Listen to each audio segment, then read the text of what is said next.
Tinatayang 800,000 na miyembro ng Iglesia ni Cristo ang dumagsa sa Quirino Grandstand sa Maynila para sa National Rally for Peace.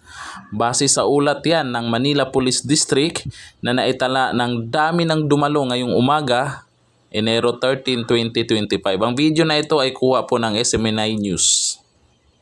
Paalala, hindi lang yan. Sa mga oras na ito ay patuloy pa rin nadadagdagan yung mga pumunta dyan sa Peace Rally po ng Iglesia ni Cristo. Maraming mga kumukontra na ngayon, mga nagsasabing ang Iglesia ni Cristo daw ay bayad ng mga Duterte.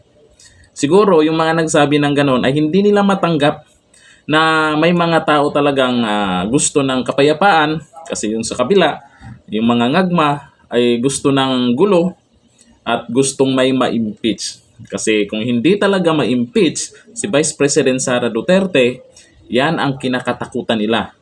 Baka bumalik sa Malacanang ang Duterte, nako, lugi na naman ang negosyo nila sa pulburon, yung mga umaakyat sa bundok.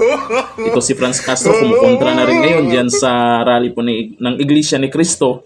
Kasi ayon sa kanya, ay hindi para daw sa kapayapaan yan, para daw protektahan si Vice President Sara Duterte.